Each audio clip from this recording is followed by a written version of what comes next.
nag-enjoy ako sa ride ko. So, but ngayon, I'll give an exception. So, isama ko kayo. It's around 4:30 AM. So, I think ikot tayo ng Alfonso and then Tagaytay.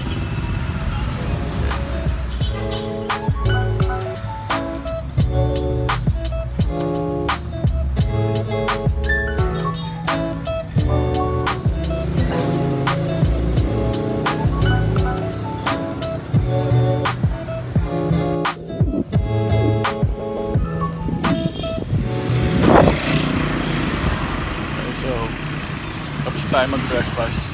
We're on our way sa Maragondon. And then doon tayo aakyat pa Tagaytay. Kasi medyo malamig yung weather dito.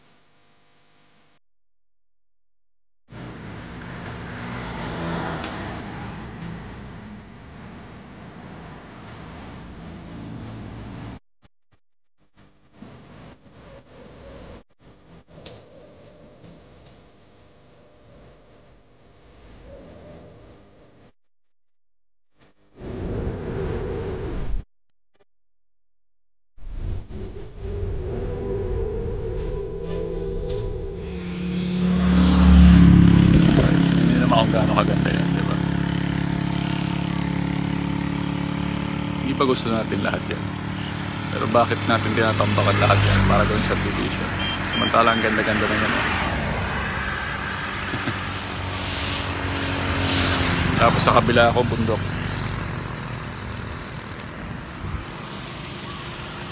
Minsan napatanong ka talaga, kailangan pa ba natin talaga i-develop yung mga lugar na to? Sino ba talaga nakikinabang, di ba? Sarap siguro pagigising mo tuwing umaga ganyan. Ayan.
Madrid.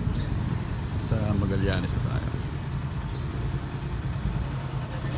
Magallanes. May nakausap ako mga locals dati dito. They said may project dito na kapag inipon mo yung mga plastic mo, you can trade it for rice. So papalitan nila yung 1 kilong plastic mo ng I think half kilo or 1 kilo rin ng bigas. So lahat dito, pansin nyo, wala masyadong kalat. It's a good project. Bawas yung mga plastic and yung mga tao nag-iipon lahat ng plastic. So plastic mo magiging bigas. Why not, diba?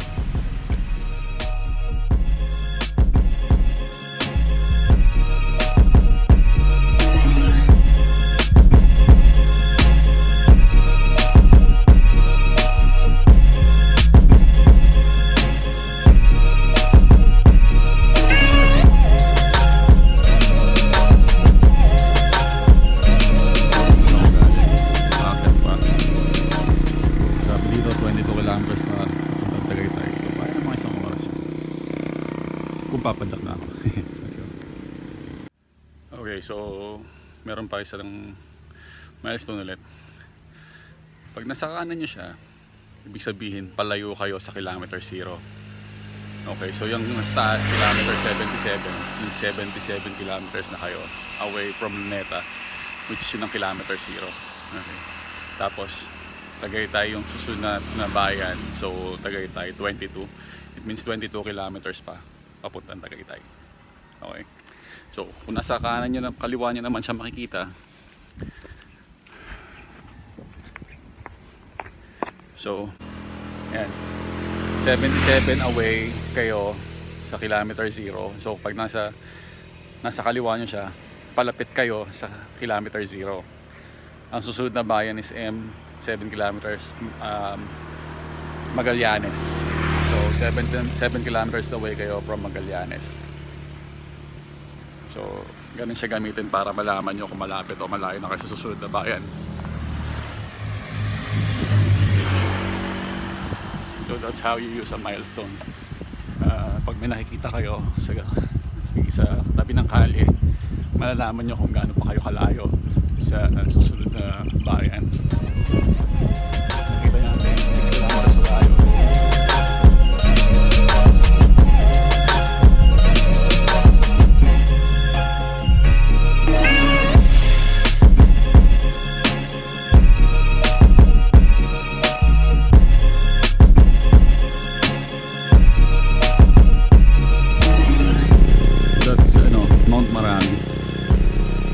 Silyang bato kung tawagin nila.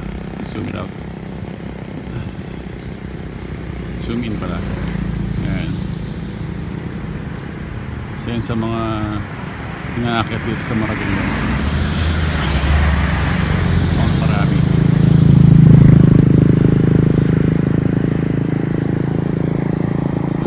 Ilang kilometers na tayo.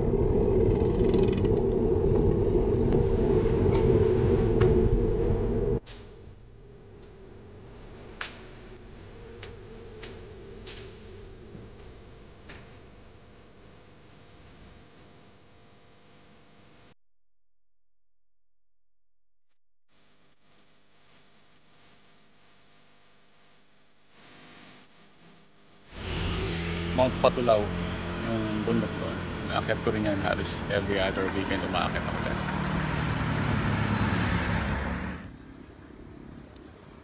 Daming magandang memories din sa Mount Patulaw.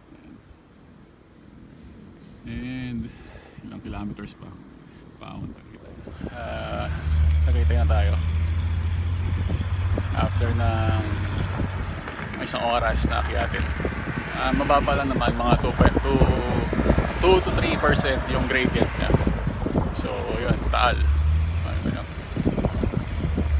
Lamig dito. Ito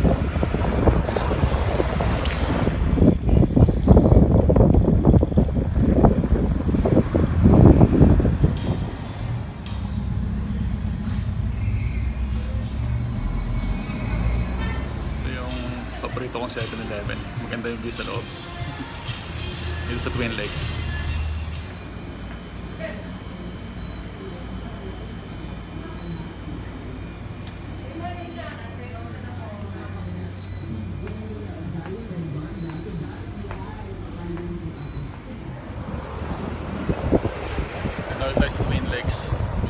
dati nag-U-turn si Shimano. So, konti na lang ito pababa na ito karamihan. Konting ahon lang hanggang sa mismong city proper at Tagaytay. Pagkatapos noon, pababa na, diretso na yun.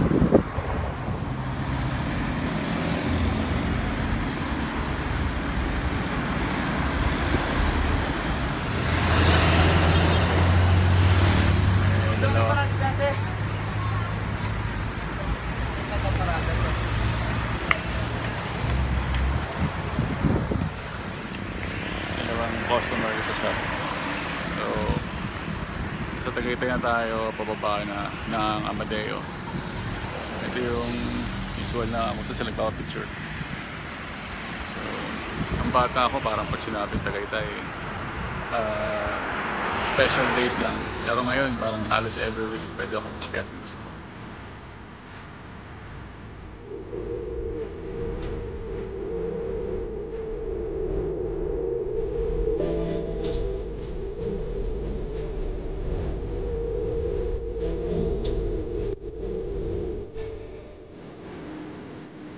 No.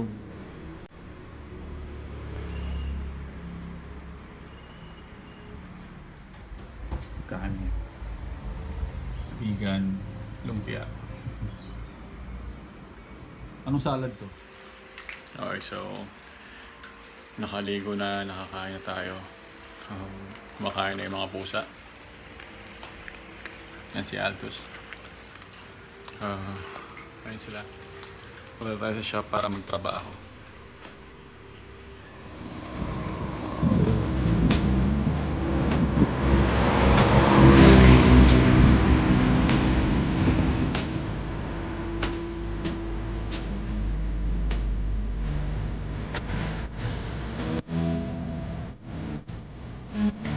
May dami nga rin sila. Yan. Yan. Yan. Yan.